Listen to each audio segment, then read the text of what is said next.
A gravação foi iniciada. Muito obrigado. Bom dia a todos. Estamos iniciando a sessão de julgamento da terceira Câmara Julgadora do Tribunal de Impostos e Taxas do Estado de São Paulo. Hoje é dia 23 de agosto de 2023. Sejam todos bem-vindos. Hoje nós temos pedidos de sustentações orais, tal. Mas 3 delas já foram feitas. Eu vou iniciar pela Max Rober, que ainda não fez a sustentação oral. Doutor Marcelo.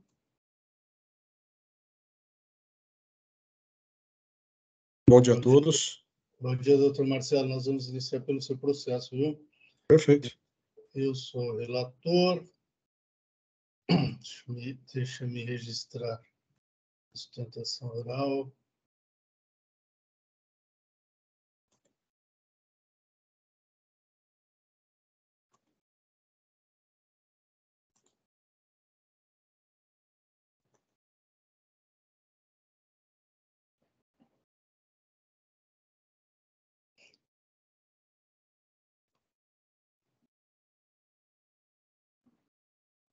Muito bem, doutor Marcelo, aqui nós estamos tratando de crédito indevido, decorrente de documento inidôneo, etc.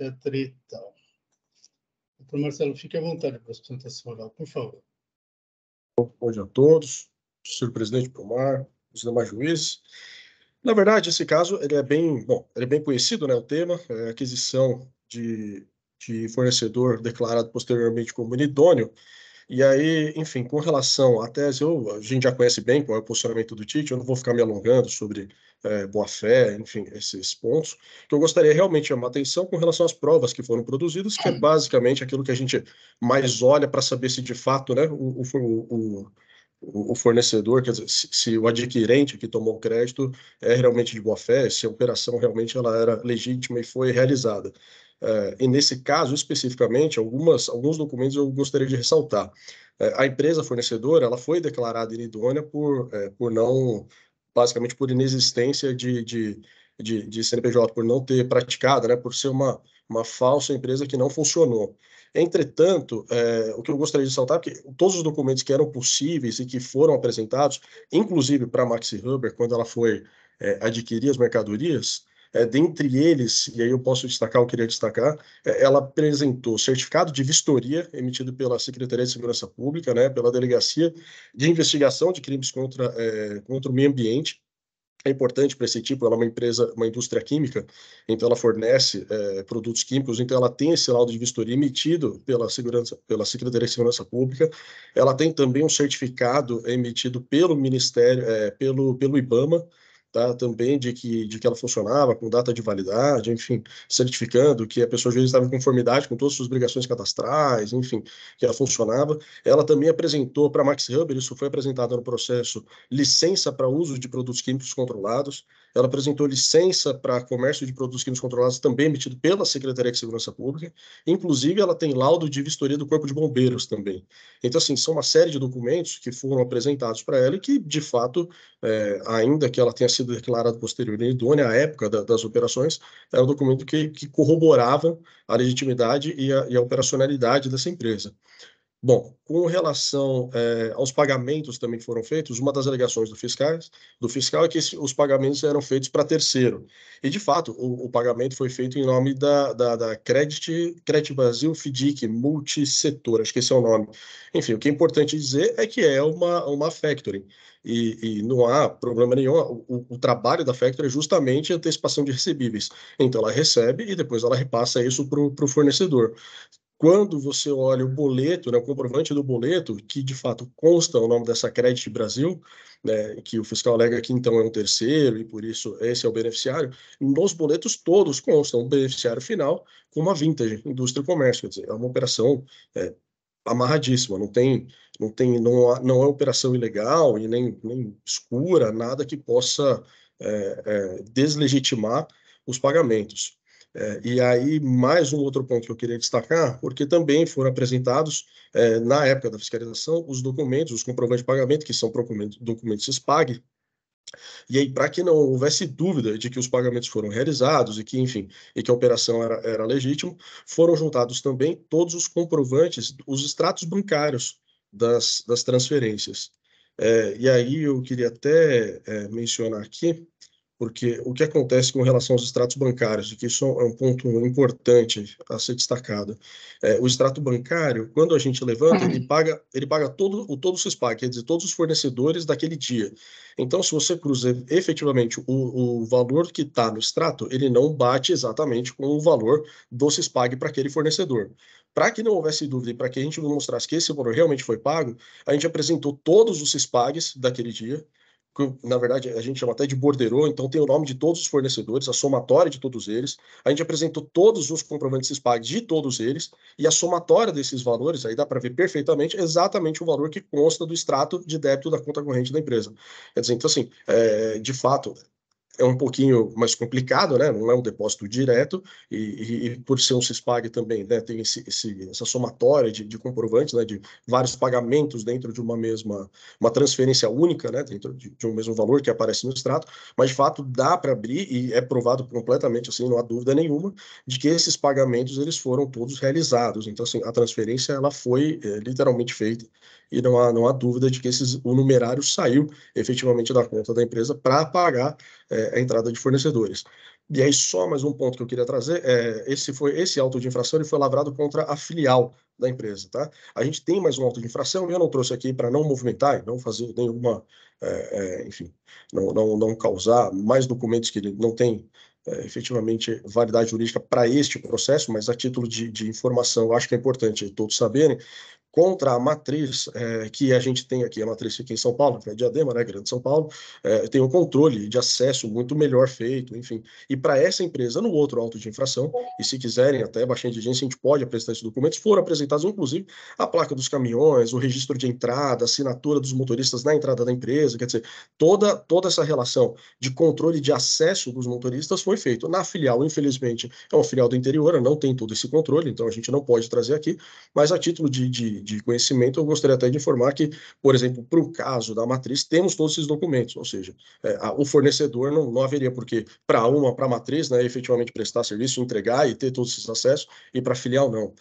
Mas isso é uma questão apenas de esclarecimento, isso só para corroborar os fatos que foram narrados, e efetivamente eu acho que esses documentos, a princípio apresentados, eles são suficientes para comprovar que a operação de fato existiu e que a empresa, né, ela era legitimamente de boa fé na aquisição desses documentos, por isso que o crédito, no nosso entender, ele é legítimo. Para mais, enfim, esclarecimentos que entender necessário, eu fico à disposição. Obrigado. Muito obrigado, doutor Marcelo. Eu não tenho questionamentos. Doutora Mara? Belmar, eu vou ouvir seu voto primeiro, e quem sabe, e se for o caso, eu peço uma preferência e faço rapidinho na hora, tá? Tá. O voto eu já mandei por escrito ontem. Isso. Então, em função disso. Tá. Ok, perfeito. Doutora Fabiane? Sem questionamento. É que ontem eu estava no evento, não no conseguia evento. fazer nada. Desculpa. Doutor Marcos Sakuma? Sem questionamentos também. Muito obrigado, doutor Adolfo. Ok, muito obrigado. Já vou direto à leitura. Conheço tal, e digo que a recorrente não nega a ocorrência das operações do caso, não havendo controvérsia quanto a tais fatos. Portanto, não socorre a recorrente a alegação de que a inidoneidade de notas fiscais não é elemento que se possa presumir. A inidoneidade das notas fiscais do caso não foi presumida, sendo decorrência lógica da nulificação da inscrição estadual da empresa supostamente emitente, a qual simulou a própria existência, fato este regularmente comprovado pelos documentos de folhas tais e confirmado por decisão administrativa definitiva tomada pela autoridade competente, em conformidade com a legislação de regência especifica tanto. Também não lhe socorre a alegação de que agiu com boa-fé e diligência no desenvolvimento de seus negócios, de maneira que não lhe cabe ser transferido o ônus do tributo eventualmente não recolhido por terceiro. A presente glosa não decorre de transferência do ônus do tributo, nas palavras da recorrente, decorre de sua própria conduta infracional de se apropriar créditos espúrios decorrentes de documentos inábeis de emissão atribuída a contribuinte em situação irregular perante o fisco. Sem razão, a recorrente, quando se insurge contra a retroação dos efeitos da declaração de inidoneidade, essa matéria já consolidada aqui nesse tribunal, que vou poupar da leitura. Indo adiante, através dos documentos que instruíram a acusação fiscal, e especialmente os de folhas tais, o fisco trouxe elementos que me convenceram que a suposta empresa Vintage Indústria e Comércio tal, com quem a autuada admite que praticou as operações do caso, não tinha existência fática, porque simulou a própria existência, o que motivou a nulificação de sua inscrição estadual.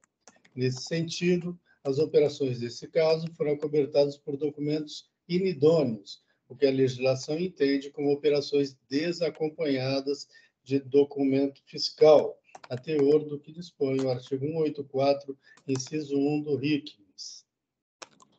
Dada a simulação de existência do estabelecimento ou empresa, supostamente emitente das notas fiscais do caso, base dos créditos apropriados pela recorrente, para infirmar a acusação fiscal e legitimar os créditos apropriados, caberia à autuada comprovar a regularidade de sua suposta fornecedora, porque estava obrigada a tanto pelo que prescreve o artigo 22A da Lei 6374 de 89, o que ela não logrou fazer, porque as provas por ela referidas, certificado de vistoria, certificado emitido pelo Ministério da Fazenda, desculpa aí, certificado emitido pelo Ministério do Meio Ambiente, licença para uso de produtos químicos controlados, licença para comércio de produtos químicos controlados emitidos pela Secretaria de Segurança Pública do Estado de São Paulo e o laudo de vistoria do Corpo de Bombeiros, encartados às folhas 165 a 174, não se prestaram a comprovar a regularidade da empresa inidônea, para o que seria necessário invalidar a decisão de nulificação de sua inscrição estadual levada a efeito pelo fisco paulista, o que nem mesmo foi feito tempestivamente por seu titular. Eu vou botar aqui, pelo titular da empresa inidônea. Claro.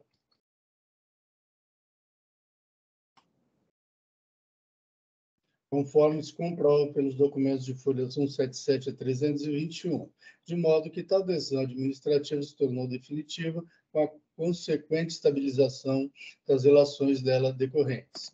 Ainda que assim não fosse, os referidos certificados e licenças tiveram validade somente até dezembro de 2019, não alcançando todo o período das operações deste caso, datadas de 3/10 de 2019 a 4/2 de 2020, e aparentemente foram fornecidos por órgãos públicos na fase de formalização da empresa inidônea, cuja data de inscrição estadual foi 17/7 de 2019.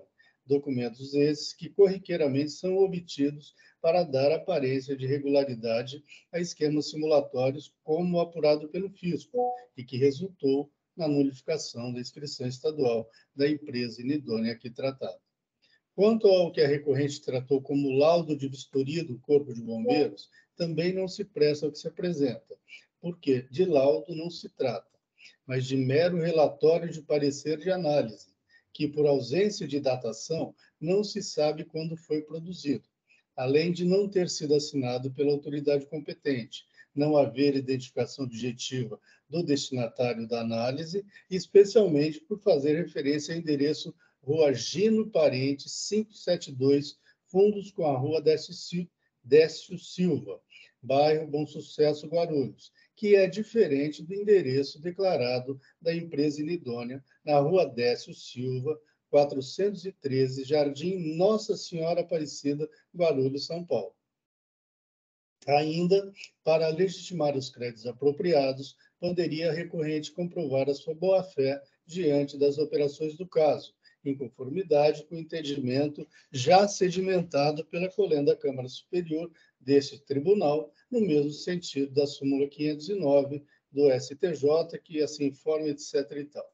Nesta linha, caberia à recorrente comprovar a sua boa-fé, o que se faz pelo cumprimento cumulativo dos requisitos a que se refere o entendimento jurisprudencial.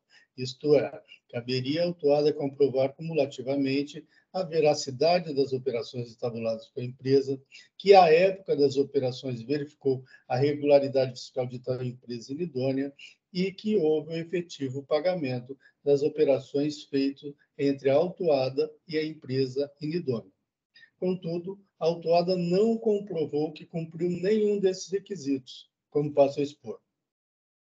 Quanto à veracidade das operações entabuladas pela empresa inidônea, esse requisito não foi cumprido, porque a recorrente não produziu qualquer prova de que entabulou os negócios com a empresa inidônea. Não apresentou um único documento nesse sentido. Some-se a isso que, por ocasião de sua resposta à notificação fiscal, folha 48 e 49, a autuada declarou, às folhas 53 e 54, que as compras foram feitas por representante comercial Gislaine Aparecida Tadeu Yoshida e e-mail gizitadeu@gmail.com, porém não comprovou qualquer vinculação dessa com a empresa inidônea. Os pedidos de compra nada comprovam, porque confeccionados pela própria recorrente sem qualquer sinal de participação da empresa inidônea. Os e-mails nada comprovam a favor da recorrente, porque não é possível correlacioná-los às operações do caso, nem com a empresa inidônea. Quanto ao item B, que é a época verificou as operações de regularidade da empresa inidônea, este requisito também não foi cumprido, porque a recorrente não comprovou ter verificado a regularidade fiscal da empresa inidônea à época das operações, limitando-se a juntar cópia do CNPJ da empresa inidônea emitido em 9/9/2019, um mês antes do início das operações tratadas nesse caso, ocorridas no período de 2/10/2019 a 4/2/2020. Reitere-se. Quanto à comprovação dos pagamentos, esse requisito também não foi cumprido, conforme bem exposto pela douta representação fiscal, cujo didático trecho incorpora o presente voto como fundamento e razão de decidir, que diz: em relação às provas de pagamentos, foram anexados, juntamente com a defesa, documento de folhas tais, também quando os trabalhos fiscais foram juntados aos documentos de folhas tais.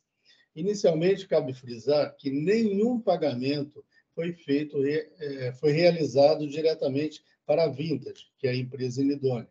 Os comprovantes de pagamento apresentados pela Max Rubber, que é a autuada, indicam como beneficiários outras empresas, fundos de investimentos e direitos creditórios. Os pagamentos foram realizados para as empresas que são listadas. Não há informações nos autos de que a empresa Vintage, suposta emitente, tenha autorizado a Max Rubber, a autuada, a efetuar os pagamentos a terceiros estranhos a lides, no caso a empresa tal, tal e tal. Uma possível cessão de créditos necessitaria de formalidades ou formas específicas, conforme determina o artigo 288 do Código Civil, que diz que é ineficaz em relação a terceiros a transmissão de um crédito se não se celebrar mediante instrumento público ou instrumento particular revestido das solenidades do parágrafo 1º do artigo 654. Como dito, nada existe nos autos indicando a efetivação da cessão de créditos na forma prevista pelo Código Civil, tendo em vista que o documento não foi celebrado mediante instrumento público e tampouco possui as formalidades previstas no Código Civil. Ao contrário, em resposta à notificação fiscal tal, a Max Rubber declarou não possuir nenhuma comunicação de cessão de direitos ou outro documento autorizando o pagamento a terceiros, conforme se verifica no documento de folha 125. A comprovação de pagamentos efetuados a terceiros sem a correspondente cessão é ineficaz para comprovar as operações relatadas no presente aí, tendo em vista sua latente desvinculação. Nesse sentido, foi transcrito decisões proferidas pelo Tite que eu não juntei. Assim, por não se verificar que a autuada tenha trazido aos autos provas das alegadas cessões de créditos entre empresas, sugere que ela agiu de forma negligente. Aliás, não é crível que uma empresa aceite pagar títulos de crédito a terceiros sem dispor de documento hábil fornecido pelo pretenso fornecedor, que comprove a cessão de títulos de crédito, o que afasta de forma categórica a alegada boa-fé. Do exposto, resta certo que a autuada não cumpriu nenhum dos requisitos caracterizadores de sua boa-fé, à luz da jurisprudência, especialmente a súmula 509 do STJ, deixando de comprová-la, portanto, motivo suficiente para se manter o mérito da autuação. Por fim, não socorre a recorrente alegação de que a multa ofende os princípios constitucionais que cita, dado que a multa foi aplicada em estrita obediência à lei de regência, qual seja a lei número 6374 de 89.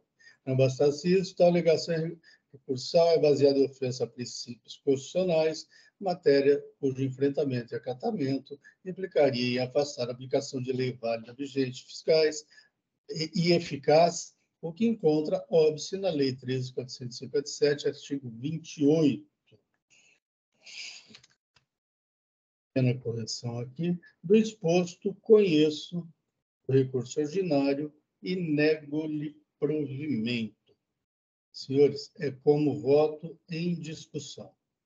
Delmar, Doutora eu ouvi o que você disse. A minha questão era unicamente em relação à cessão de crédito, mas, de fato, porque eu vi a questão do FEDIC, por ser um FEDIC. Por ser um FEDIC, isso não teria problema, porque o FEDIC é uma empresa de factorização.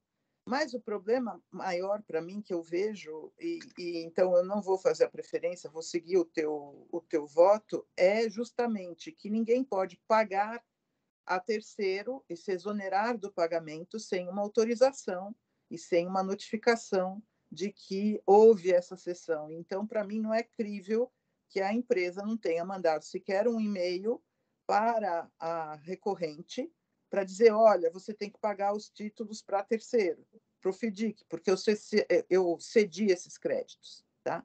Então, eu vou te acompanhar, tá? Eu já tinha até feito a preferência, mas ouvindo o que você falou, eu entendi que você tem razão. A gente, aqui na terceira Câmara, a gente já aceitou Isso. comprovações, né? Isso. De cessão de crédito, etc. E tal. Mas nesse caso não teve. E aí, na fase da fiscalização, a autoridade autuante notificou a empresa a comprovar a cessão, ela não comprovou. Então, os documentos estariam na empresa, etc. Ou seja, você não paga mais de R$1 milhão para alguém sem prova de cessão, né? Uhum. E esse é meu voto. Representação fiscal, doutor Marcos. Tem considerações, senhor presidente? Obrigado. Muito obrigado. Doutora Fabiane. Eu acompanho. Muito obrigado. Doutor Bergamini. Eu estou de acordo. Muito obrigado. Então, vou encerrar os debates. Quórum.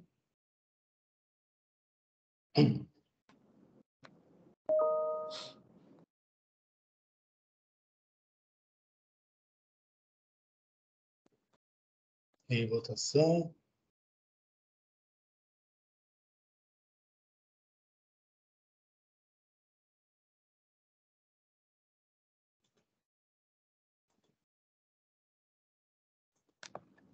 Encerrando a votação. Encerrando o julgamento.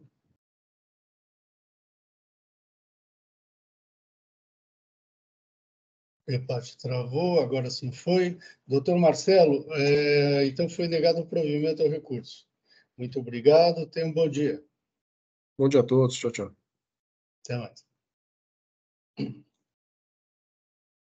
Muito bem. Pergunta aos outros advogados se alguém quer preferência.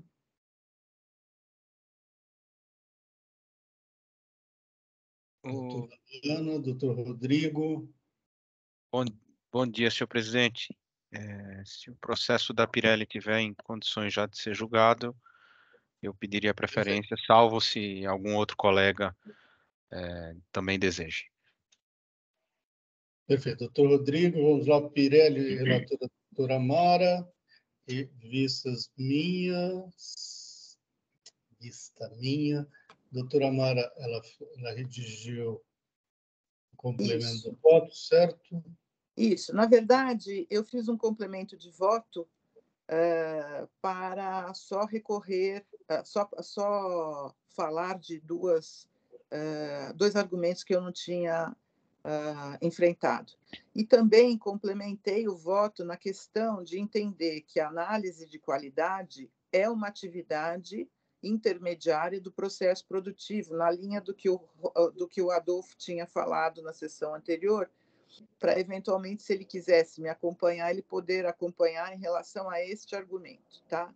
Então, em relação à atividade, eu, em princípio, dei provimento ao recurso, inicialmente, porque eu entendi que esses ativos eram utilizados pela filial, e a filial, embora seja um estabelecimento autônomo, faz parte da atividade da Pirelli a consecução, a venda de produção e venda de pneus, e, portanto, a atividade de análise de qualidade estaria relacionada à atividade fim da empresa, que seria a produção dos pneus, e que, portanto, esses ativos poderiam tomar crédito. E aí, independentemente disso, isso sem considerando que a Pirelli é uma empresa como um todo e que esses ativos, ao fim e ao cabo, pertencem à Pirelli empresa, né?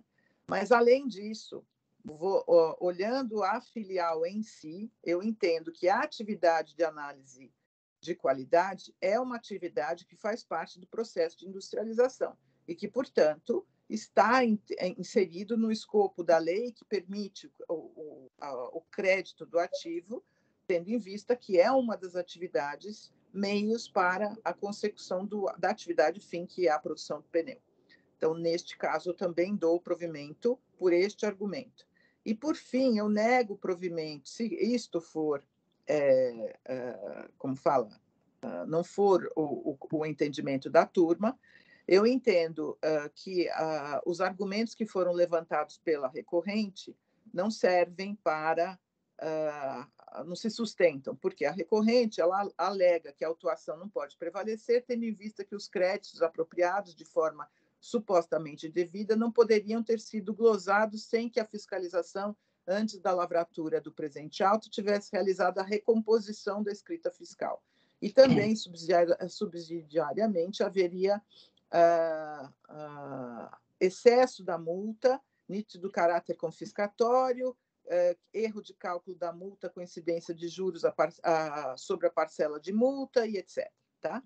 Então, inicialmente, eu disse que não cumpre ao agente fiscal recompor a escrita fiscal do contribuinte para apuração do resultado. O crédito glosado, se indevido for, não carece de sua recomposição, pois, ainda que o contribuinte seja credor, este fato apenas afetará a apuração da contagem e apuração dos juros, que somente incidirão no momento em que o contribuinte se tornar devedor. Mas o creditamento indevido do imposto, destacado nas notas fiscais, assim como do ativo permanente, independe da apuração do imposto, pode se tornar indevido se for realizado fora das situações previstas em lei, e por esse motivo não carece de recomposição escrita, pois a autuação já se perfaz pela escrituração do referido crédito sem embasamento legal. Destarte, o argumento do recorrente nesse ponto não se sustenta. Quanto ao caráter confiscatório da multa, não assiste mais uma vez razão à recorrente, dado que o tribunal é vedado a declaração de inconstitucionalidade, de constitucionalidade de lei em vigor, e a penalidade aqui imposta foram aplicadas com base na lei que se encontra em vigor e, portanto, deve ser aplicada por força do caráter vinculante da atividade do agente fiscal de rendas à lei. Quanto à não incidência de juros sobre multa, aplico a súmula 13 desse tribunal e não conheço da matéria. Isto posto, conheço do recurso no mérito, dou-lhe provimento para cancelar a autuação fiscal. Caso vencido em meus argumentos, conheço parcialmente do recurso e, quanto ao mérito, nego-lhe provimento, nos termos do quanto acima exposto. Esse é meu voto. Muito obrigado, doutora Mara. Aí eu pedi vistas, etc. e tal. Após a doutora Mara ter feito o complemento, também fiz duas alterações no meu, já eu corrijo no EPAT. E passo a leitura. E vou direto, viu, doutora Mara? Digo, no CADESP, o estabelecimento autuado aparece com o CNAE principal 7120-1/00, que diz respeito a testes e análises técnicas. E com o CNAE secundário, tal pesquisa e desenvolvimento experimental em ciências físicas e naturais. A ilustre relatora, acatando a tese recursal principal, afastou a acusação e entendeu que o estabelecimento autuado, um laboratório, um prolongamento, etc. e tal, vou poupá-los da leitura, ao final concluiu pelo afastamento no mérito.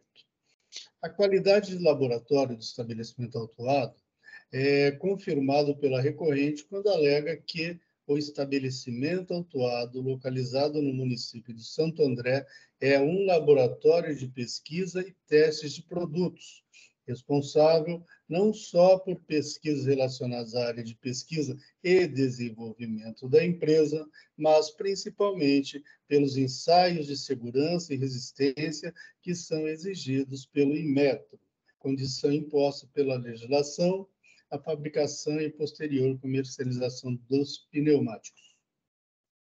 Segundo o fisco, o estabelecimento autuado não pratica atividade tributada pelo ICMS, pois, abre aspas, as atividades por ela declaradas estão descritas no item 2.01 da lista de serviços anexa à Lei Complementar 116/2003, qual seja, serviços de pesquisa e desenvolvimento de qualquer natureza, não estando sujeitas à incidência de ICMS, fecha aspas. Motivo porque houve a glosa dos créditos apropriados pela autuada decorrentes de entrada de bens destinados ao seu ativo permanente, fato este incontroverso nos autos.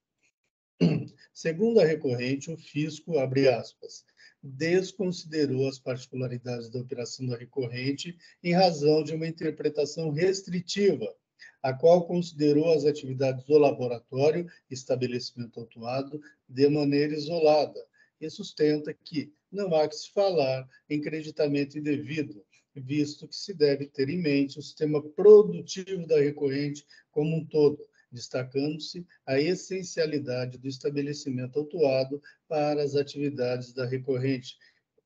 Fecha aspas. Sem razão recorrente. A legislação do ICMS, prestigiando o princípio da autonomia dos estabelecimentos, considera cada estabelecimento como unidade autônoma, como se extrai do artigo 11, parágrafo 3º, inciso 2, da Lei Complementar 87/96, atualizada.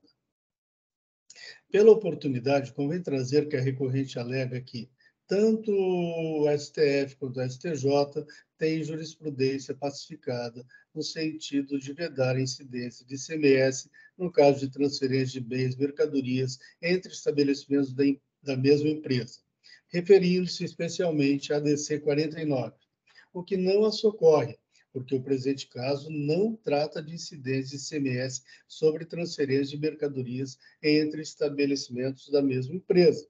Aqui se trata de glosa fiscal de créditos indevidos decorrentes de entrada de bens destinados ao ativo permanente, aos quais o estabelecimento autuado não faz jus porque não pratica operações de saídas tributadas pelo ICMS.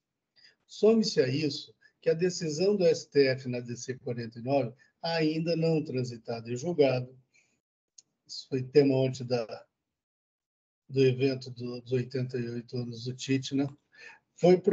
E digo que ela foi proferida no sentido de declarar a inconstitucionalidade parcial, sem redução de texto, do artigo 11, parágrafo 3º, inciso 2, da Lei Complementar 87 de 96, excluindo do seu âmbito de incidência apenas a hipótese de cobrança de ICMS sobre as transferências de mercadorias entre estabelecimentos de mesmo titular. Ou seja, o STF não declarou a inconstitucionalidade total do artigo 11, parágrafo 3º, inciso 2 da Lei Complementar 87 de 96, mas apenas excluiu do seu âmbito de incidência a hipótese de cobrança do ICMS sobre transferências de mercadorias entre estabelecimentos do mesmo titular. Nada mais. Cito a decisão, parte da decisão à época. Logo, ao declarar expressamente a inconstitucionalidade parcial sem redução do texto, excluindo seu âmbito de incidência apenas a hipótese de cobrança do ICMS sobre transferências, a decisão do STF na DC 49 não invalida o referido artigo 11, parágrafo 3º, inciso 2 da Lei Complementar 87 de 96, em relação ao mais, que continua vigente, válido e eficaz, e prestigia o princípio da autonomia do estabelecimento para efeitos do ICMS. Nesse sentido, transcrevo partes da Lei 87 de 96, etc. e tal. Conforme bem apontado pela autoridade fiscal atuante, o de Brito Machado esclarece, eu já trago o que já consta dos autos, essa declaração doutrinária, patente, portanto, que para efeito de cumprimento de obrigação tributária, a legislação do ICMS entende autônomo cada estabelecimento, ainda que do mesmo titular. Nesta linha, não socorre recorrente suas alegações no sentido de que a análise das atividades dos estabelecimentos para fins de verificação da qualidade de contribuinte do ICMS não pode ser feita de maneira isolada. E aí prossegue a recorrente, eu vou poupá-los da leitura também. E digo, o fato de o estabelecimento autuado prestar serviços essenciais às atividades de outro estabelecimento do contribuinte, como alegado, não tem relevância para efeitos de cumprimento da obrigação tributária, especialmente quanto à apuração do imposto, vez que a legislação determina expressamente que isso se faça por estabelecimento e não por contribuinte, não elegendo a alegada essencialidade como evento capaz de modificar tal determinação. Pela oportunidade, convém trazer que não há que se confundir a apuração do imposto com a centralização do recolhimento do imposto. A apuração do imposto é feita em cada estabelecimento. Após o estabelecimento fazer sua apuração periódica e apurando o saldo credor ou devedor, é que se abre a possibilidade de transferir tal saldo a estabelecimento centralizador, o que poderá compensar os saldos de seus estabelecimentos e fazer o recolhimento centralizado e único do imposto, se for o caso, conforme expressa a disposição do artigo 96 do RICMES, que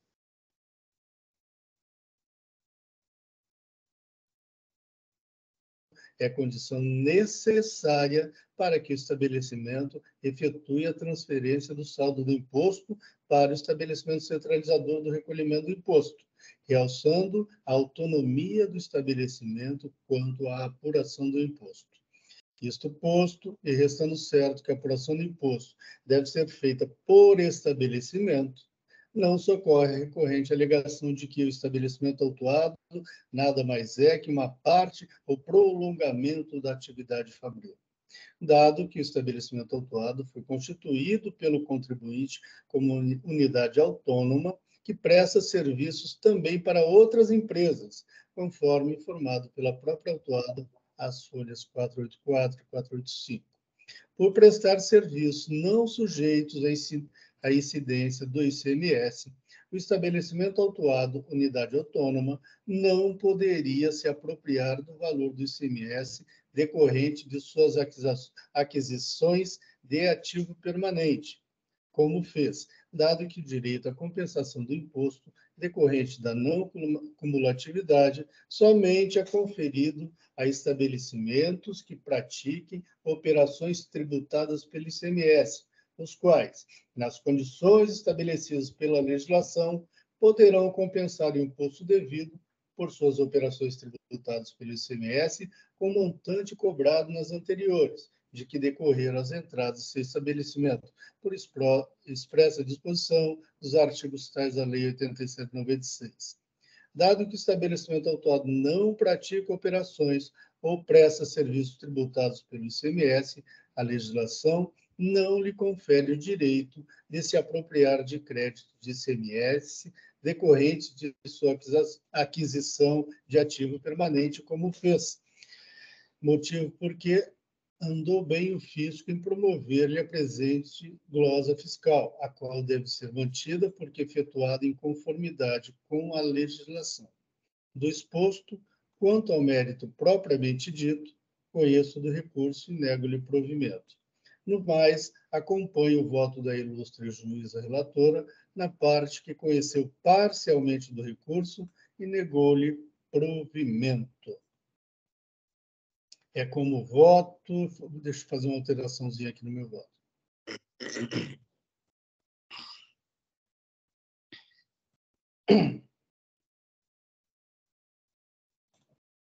Perfeito. Em discussão, doutora Mara, juíza relatora. Nenhuma consideração. Eu acho que essas operações, na verdade, quando elas são tributadas, elas realmente são tributadas pelo ISS. E isso seria em caso de terceiros, tá? Quando esse serviço fosse praticado para terceiros. Não me consta que, em relação às operações da Pirelli em si, essas operações tenham sido tributadas ou cobradas da Pirelli. Isso eu não vi no processo. Então, eu estou ainda entendendo que a atividade é que dá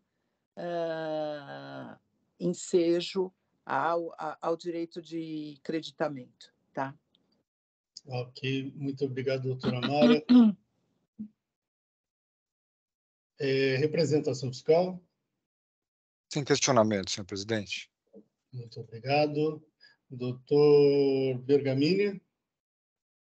Eu acompanho a Mara. Muito obrigado. Doutora Fabiane.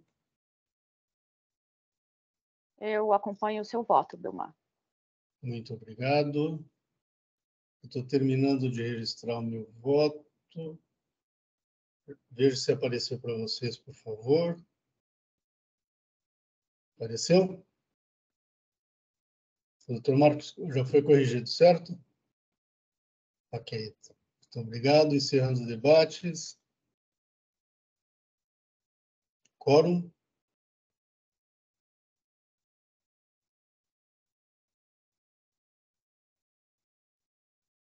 Meu empate travou. Agora sim.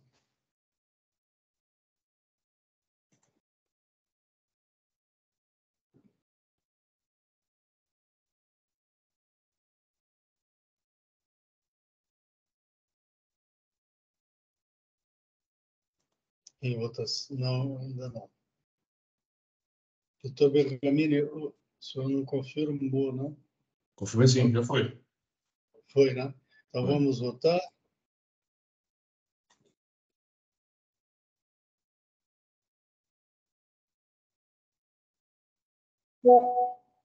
Todos votaram.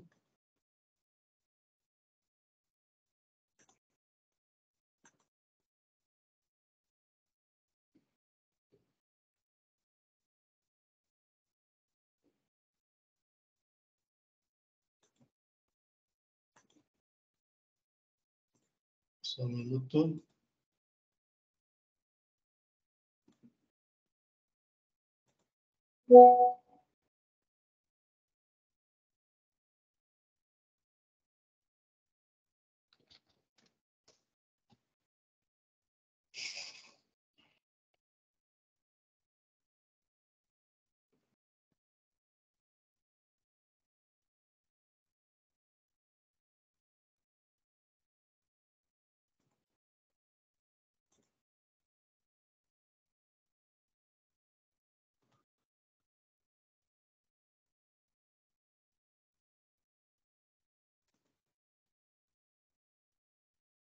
Está lento aqui, hein?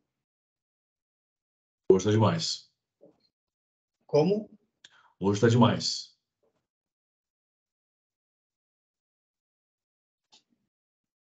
Ele não aparece nem rodando, ele está travado. Sem resposta. Agora foi.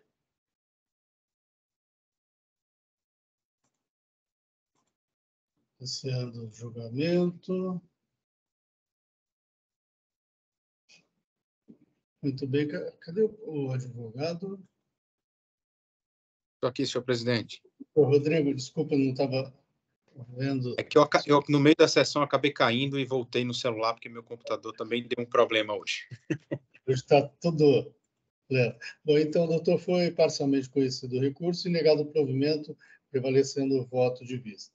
Ok? Perfeitamente. Muito obrigado. Tenha um bom dia. Está cortando a comunicação dele. Tenha um bom dia. Bom dia, obrigado. Bom dia, Rodrigo. Abraço, tchau. Tá. Muito bem. Agora nós temos a doutora Luana, que é da Staropec, e tem também a doutora Maria Baeta de Almeida, da Samsung. Alguma pede preferência? Oi, bom dia, gente. Bom dia a todos. Eu não tenho nenhuma preferência, não. Se por acaso a Luana tiver com horário mais apertado, ela pode seguir o dela na frente. Perfeito. Doutora Luana, nos ouve?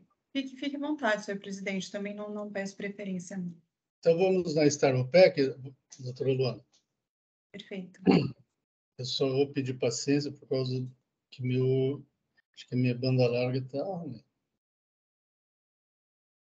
Staropec, relatora a doutora Fabiana, saiu em vice o doutor Adolfo Bergamini, doutora Fabiane. Eu posso falar? Doutora Fabiane. Eu já tinha lido o meu voto, só vou resumir. Vou ler a ementa. Os itens 1 a 4 do AIM foram liquidados, o recurso ordinário é relativo aos itens 5, 6 e 7, falta de escrituração de documentos fiscais eletrônicos na EFD, de entrada e de saída. No item 7, a prestação de serviços de documentos fiscais relativos à saída de mercadoria com erro na indicação do CFOP. Eu entendi que não ocorreu a alegada nulidade da decisão de primeira instância. Quanto à alegação da desproporcionalidade das multas, aplico o artigo 28 da Lei 13.457 de 2009, e eu indeferi o pedido de redução da penalidade aplicada, nos termos do artigo 527, parágrafo 3º do RICMES, recurso ordinário conhecido e não provido. Obrigado, doutora Fabiane. Doutor Bergamini, por favor. Eu pedi vista, se puder habilitar para mim, já habilitou, né?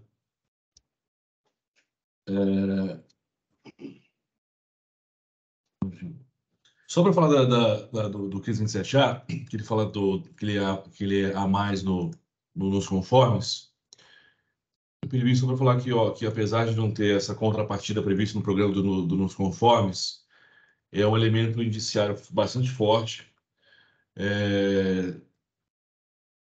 Saber que, sendo ele a mais, ele tem que ser tido como um bom contribuinte. São requisitos estipulados pelo próprio Fisco Paulista, e ele cumpriu os requisitos, então, na minha visão, ele pode ser indiciariamente tido como um bom contribuinte, para fim de aplicação do 527A. Então, esse é meu voto, já estou aqui registrando. Não há questão antecedente. Mérito, parcialmente provido, restaurado. Então, esse é meu voto. Só para reduzir a multa para 70 FESPs.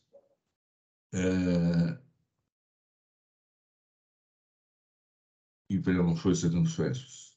Tá. Vai reduzir para 70 FESPs por conta dele estar no A mais e ser, portanto, um bom contribuinte. Perfeito. Doutora Fabiane. Eu confirmei meu voto, presidente. Ok. Senhora, alguma manifestação em relação ao voto de vista? Então, sobre a classificação do programa nos conformes, eu mencionei no meu voto que essa alegação sobre a classificação do programa nos conformes, mas eu considerei a informação da diretoria da representação fiscal quanto aos antecedentes aí já lavrado e também quanto ao porte econômico, de acordo com o CADESP juntado nos autos sobre o capital da empresa, é uma empresa de grande porte econômico, então eu entendo que não cabe a redução da penalidade. Perfeito, muito obrigado. Representação fiscal. Sem considerações, só reforçando aqui que o contribuinte ele abriu mão de um desconto de 85% sobre a multa se ela tivesse efetuado o pagamento nos 15 dias e efetuado a confissão, quer dizer, abriu mão de um bom desconto. Só isso. Muito obrigado, doutor Marcos. Doutora Amara. Eu acompanho o Adolfo. Muito obrigado. Eu vou acompanhar a doutora Fabiane. Eu entendo que o programa nos conformes, ele não está dentro dos requisitos do artigo 527-A da redução ou relevação da multa. Portanto, nesse caso, eu vou acompanhar a doutora Fabiane.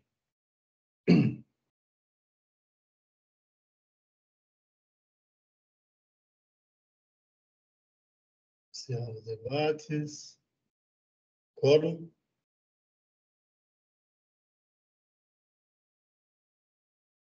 Não está aparecendo para mim.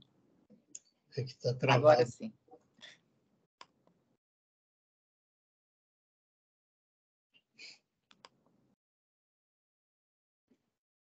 Em votação. Eu vejo aqui, dá a impressão que chega primeiro para vocês do que para mim o retorno. É problema da minha banda larga mesmo.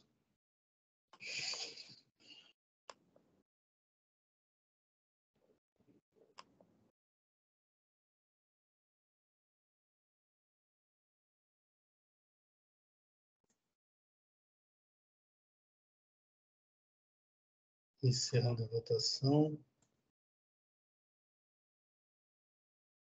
Encerrando o julgamento.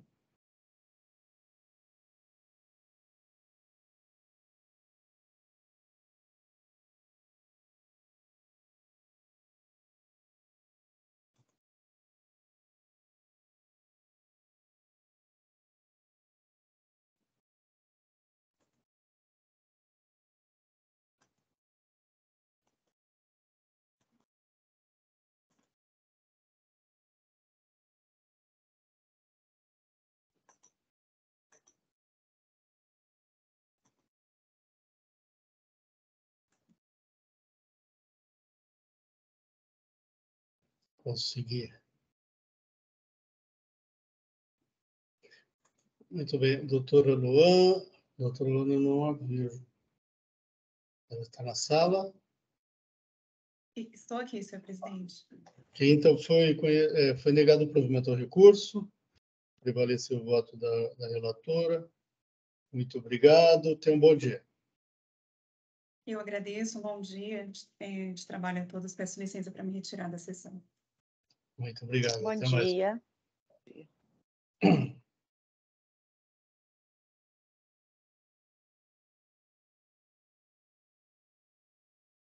Muito bem, vamos ao Gaspar, Comércio, Equipamentos e Utensílios, relatora doutora Fabiana. Não era a Samsung, que está advogado Samsung, é verdade, muito bem lembrado. Doutora Mariana. Samsung, relator Adolfo Bergamini, saiu em vistas para mim. Doutor Adolfo, só um minutinho, ver se aparece o processo habilitado aí. Deve ter aparecido. Doutor Adolfo, por favor. O meu voto já foi dado? Não lembro se eu já falei isso com ele. Ou você tinha em visto direto, né, meu mano? Eu pedi visto direto. Sim. Bom, então deixa eu ver aqui o voto. A questão é sobre a tomada do crédito otorgado por empresa transportadora que faz subcontratação. Então, eu trouxe alguns elementos aqui no voto sobre o que é subcontratação e o que é redespacho. No redespacho, a transportadora que subcontrata realiza ao menos um trecho do transporte contratado. E as empresas redespachantes ou redespachadas emitem documento fiscal e a empresa que foi a contratada faz o crédito. Por outro lado, na subcontratação, a empresa transportadora primeira que foi contratada não realiza nenhum trecho do transporte. Nessas situações, o RICMES prevê que as empresas subcontratadas que realizam os trechos não emitem documento fiscal. Por essa razão, a empresa primeira contratada não tem como tomar crédito de ICMS nesta operação. Na minha visão, o crédito otorgado de 20% tem um endereço certo, que são as empresas, são as operações de subcontratação do frete. Por quê? A empresa subcontratante, que é a primeira transportadora contratada que não realiza trecho, ela não teria nenhum crédito a tomar, porque ela não tem caminhões, não tem pneus, não tem combustível, não tem nada, ela não tem nenhum crédito a tomar, e o seu imposto seria cheio 12% sobre o valor do CT emitido. Por essa razão, como eu disse, na minha visão, o crédito otorgado de 20% tem um endereço certo, que são essas operações de subcontratação, que é permitir que as empresas que subcontratam e não realizam nenhum trecho do transporte possam ter um crédito para abater o débito calculado sobre a sua prestação. Então, com esses fundamentos, eu entendo que a DNCAT 1 de 17 está assustadoramente errada ao falar que a empresa subcontratante não tem crédito otorgado. E por essa razão, com base nesses fundamentos, eu dou razão ao contribuinte para que ela tenha o direito ao crédito otorgado de 20%. Caso vencido, aí entra nas questões de consectários legais, eu mantenho os encargos moratórios estipulados e essa, então, é meu voto. Ok, muito obrigado, doutor Bergamini.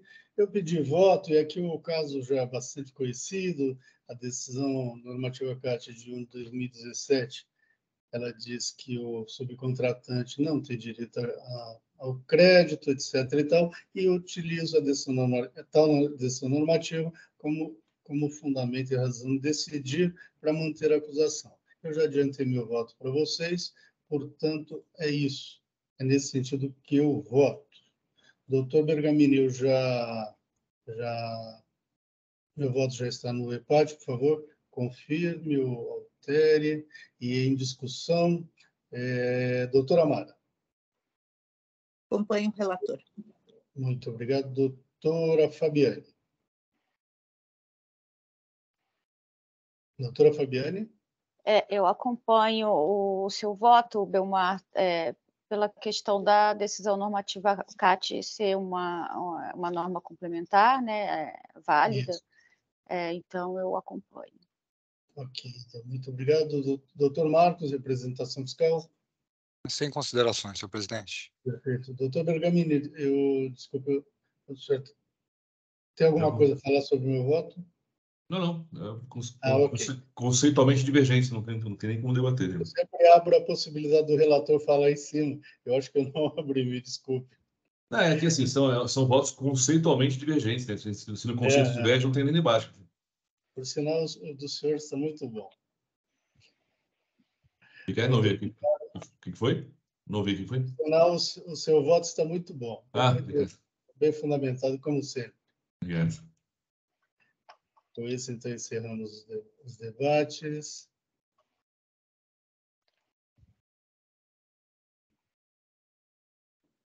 Quórum.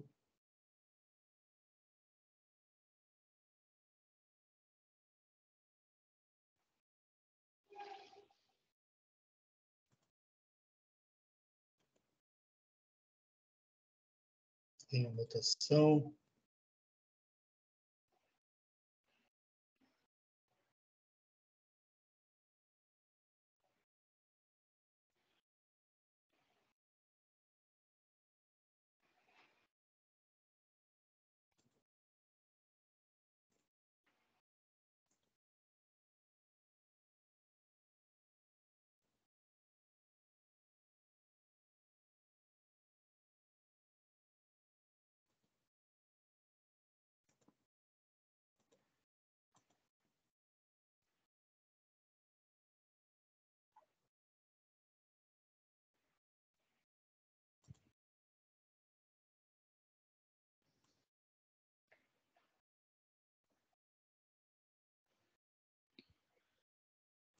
Encerrando o julgamento. Doutora Mariana, então foi negado o provimento ao recurso. Muito obrigado, tenha um bom dia. Bom dia a todos, boa sessão, um restinho de sessão aí. Bom trabalho. Bom dia.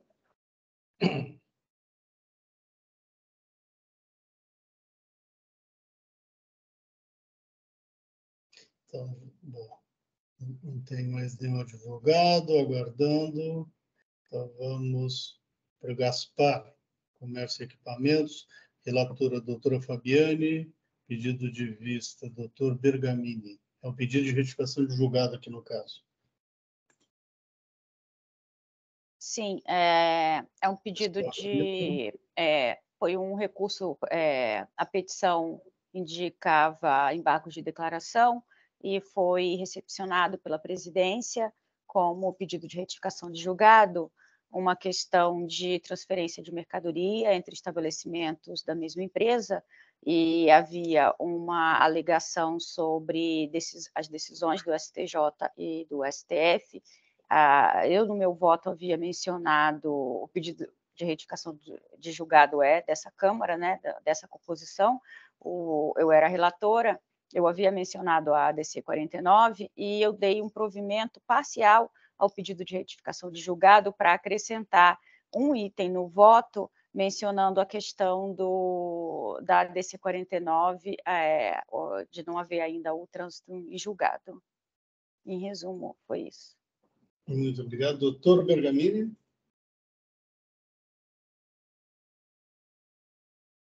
Microfone. Estou registrando aqui. Uhum. Eu não estou conhecendo a retificação de julgado, porque o erro de fato, eu consegui mandar previamente a vocês, mas o erro de fato, na minha visão, ele não pode, de acordo com jurisprudência, doutrina processualista que vem da ação rescisória, o erro de fato, ele não pode ser percebido, ele não pode estar contido na decisão. Se ele foi mencionado na decisão, não é erro de fato, é erro de juízo de valor, eventualmente, erro de direito, no máximo. E o erro de direito, caso haja algum vício a ser tratado, tem que ser desafiado via recurso especial para que a decisão seja reformada.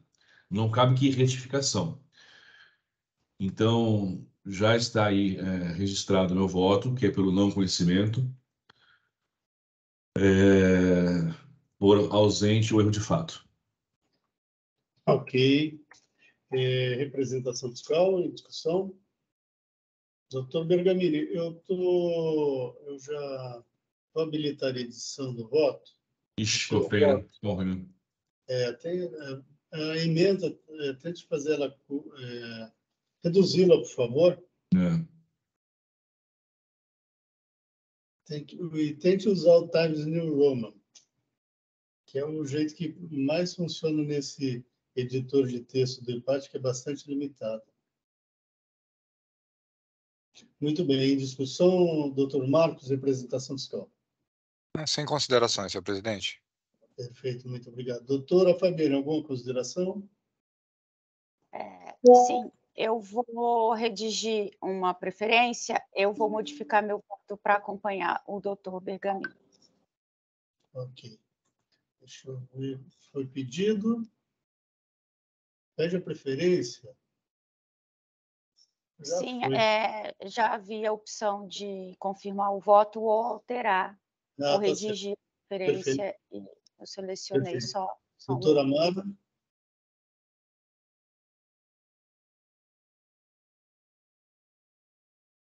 Doutora Amara, microfone.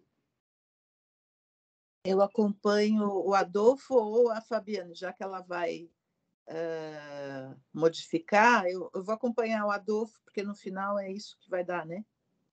Eu também sou pelo não conhecimento. Vilmar, você pode, por gentileza, habilitar de novo? Eu coloquei Times New Roman, não funcionou, vou tentar reduzir a letra. Você não pode usar atalhos, viu? Não, eu usei mouse, você fala que não deu. Está habilitado. Tá.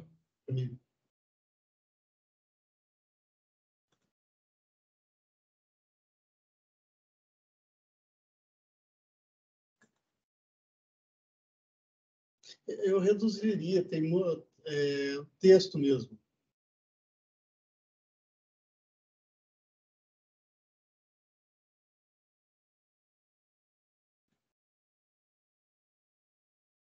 Sabe, tipo, falta de pagamento de imposto, transferências,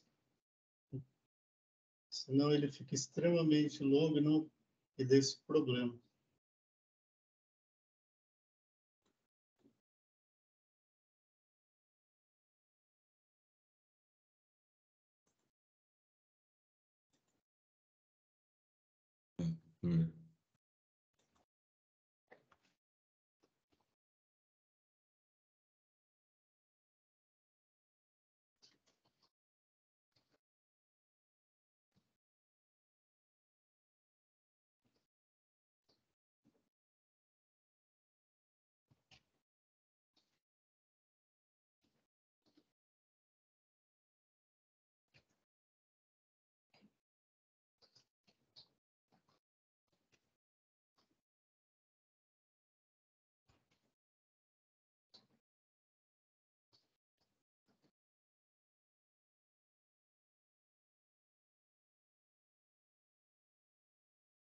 Ó, vamos ver se agora vai.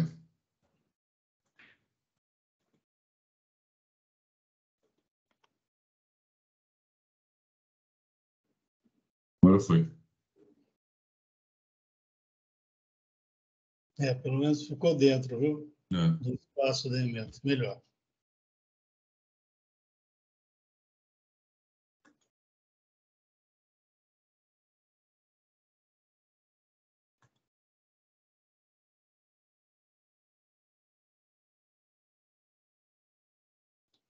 Doutora Fabiana. Acredito que foi registrado.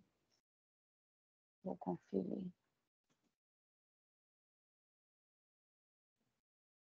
Foi sim, viu? Foi registrado. Muito bem. Então, vou encerrar os debates.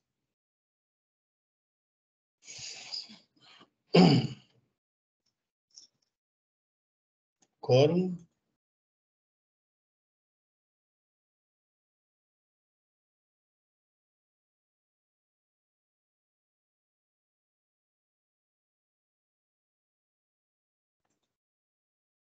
Em votação.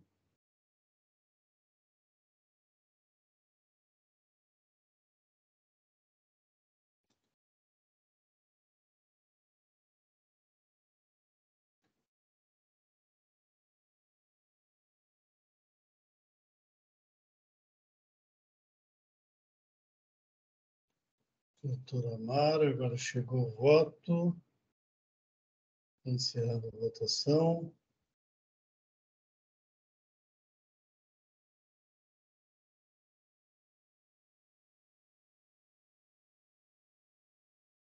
Encerrando o julgamento.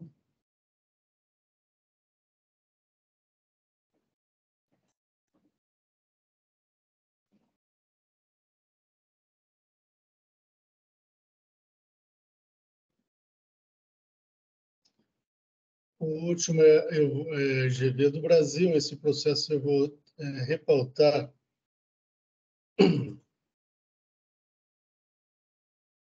a semana que vem.